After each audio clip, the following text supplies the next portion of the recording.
అందరికీ నమస్కారం అండి. ఒక కొత్త విషయంతో నేను మీ ముందుకొచ్చాను. ఇక్కడ మొన్ననే కాలిఫోర్నియాలో ఒక ఈవెంట్ జరిగింది.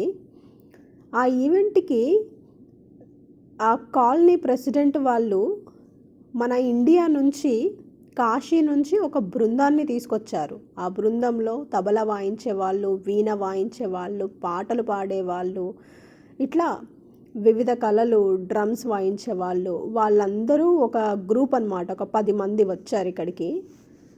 మంచిగా ఒక టెంపుల్‌లో వాళ్ళ చేత 2 రోజులు ప్రోగ్రామ్స్, ఈవెంట్స్ అవి పెట్టి ఇచ్చారు. అసలు అందులో తబలా వాయించే ఒక తాత ఉన్నారండి.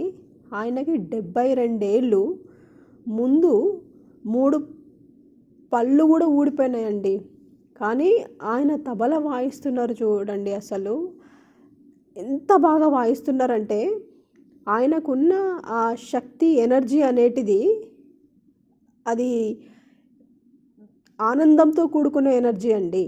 అది ఎట్లా అంటే ఆయన వీణ వాయించేటాయన ఒక కాంపిటీషన్ లాగా అయ్యిందనమాట.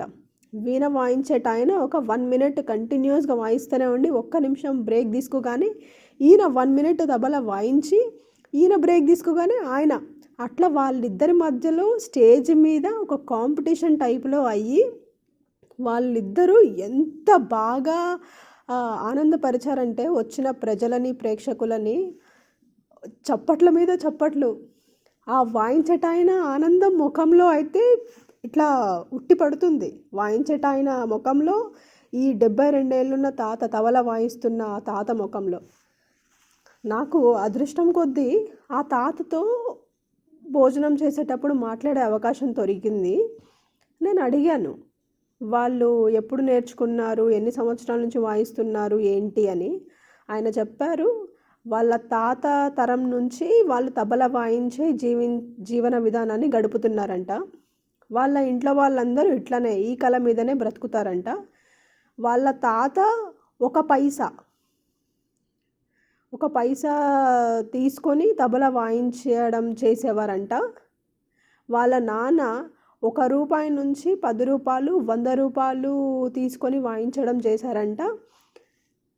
ఆయనకి, నేను మాట్లాడిన తాతకి, వాళ్ళ ఊర్లో ఇక్కడ చిన్న చిన్న ప్రోగ్రామ్స్ ఉంటాయి కదా, వాటిలలో వాయిస్తే ₹100 ఇస్తారంట. వేరే స్టేట్కి వెళ్ళి వాయిస్తే ఒక ₹1000 అట్లా ఇస్తారంట. ఇక్కడికి యూఎస్కి వచ్చి వాయించినందుకు $1000 అట్లా ఇచ్చారంట.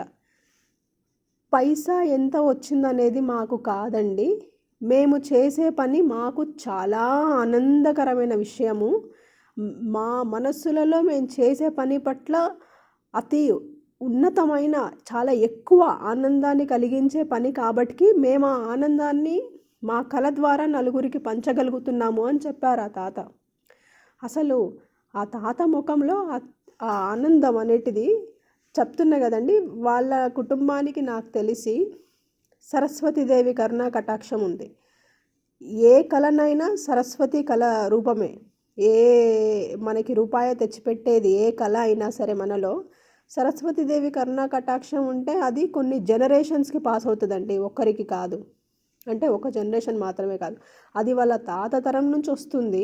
వాళ్ళ పిల్లలు కూడా ఇదే పని చేస్తారంట. ఆయన 72 ఏళ్ళైనా అంత ఆనందంగా, అంత ఎనర్జెటిక్గా ఆయన తబలా వాయిస్తుండడం చూసి నాకు చాలా ముచ్చటేసింది, చాలా ఆనందం అనిపించింది. అయితే ఇప్పుడు వాళ్ళు మరి ₹1000 అంటే అది కొన్ని నెలలలో మేబీ ఒక 10 ఈవెంట్స్ కూడా, 10 ఈవెంట్స్ 15 ఈవెంట్స్ ఉంటే నెలకి వాళ్ళకు ఒక 15,000-20,000 వస్తాయండి అంతే. మరి ఆ పైసలు సరిపోతాయండి మీరు జీవించడానికి? మరి మీరు పైసలు వచ్చే వేరే మార్గాలు ఏవి ఎంచుకోలేదా అని అడిగాను నేను. అంటే మేము మన మీద ఆధారపడి ఉంటుందండి ఎంతలో జీవించాలి అనేది. పైసా పెరుగుకుంటూ పోతుంది కదా అని మనం ఖర్చులు చేసుకుంటూ పోతూ, మెయింటెనెన్స్లు పెంచుకుంటూ పోతే మనం ఎంత సంపాదించినా మిగలదు కదా. అలాగని ఒకవేళ ఖర్చులు కొన్నిసార్లు ఇబ్బందులు వచ్చినా కూడా అవసరం పడుతుంది కదా అని చెప్పేసి మేము ఈ కళను వదిలేసి వేరే ఎక్కువ రూపాయలు వచ్చేలాంటి పని నేర్చుకోవడం లాంటిది చేయలేదండి. దీని మీదనే మేము నమ్ముకున్నాము. ఇది మాకు పైసాతో పాటు మనసుకి సంపూర్ణ ఆనందాన్ని కూడా ఇస్తుంది, ఆనందం ఆరోగ్యాన్ని కూడా ఇస్తుందండి అని చెప్పారు ఆ తాత. ఇది నా విషయంలో అయితే చాలా గొప్ప జ్ఞానోదయమైన విషయం అండి. మనం చేసే పని మనకి ఆనందాన్ని కలిగిస్తుంది అంటే మనం ఆ పనిని మళ్ళీ మళ్ళీ ఇంకా ఎక్కువ సార్లు ఇంకా కొత్తదనంతో ఇన్నోవేషన్ని తీసుకొచ్చి మళ్ళీ మళ్ళీ చేయాలని కోరుకుంటాము. మనం చేసే పనిని మనం ఆనందపడుతూ చేస్తుంటే మనల్ని చూసే వాళ్ళందరూ ఆనందపడతారండి. ఇక్కడ ఆయన చూసింది వాళ్ళ కుటుంబం మొత్తం చూస్తుంది. వాళ్ళ ఖర్చులకి వెళ్ళి వాళ్ళు ఏం కొనుక్కోవాలనుకుంటున్నా అవి కొనుక్కోవడం మాత్రమే చూస్తున్నారు, కానీ వాళ్ళు లగ్జరీలు పెంచుకొని కార్లు బంగళాలు కొనుక్కోవాలనే ఉద్దేశంతో వాళ్ళు ఉన్నట్టయితే నాకు కనిపించలేదు. వాళ్ళు ఆ కళని నమ్ముకొని, ఆనందాన్ని నమ్ముకొని, ఆరోగ్యాన్ని నమ్ముకొని సంతోషంగా ఉంటున్నట్టు నాకు కనిపించింది. ఆయన మాటలలో కూడా నాకు అనిపించింది. మీకేమనిపిస్తుంది?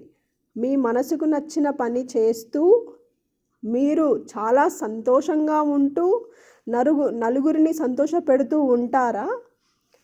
అది మంచిదా?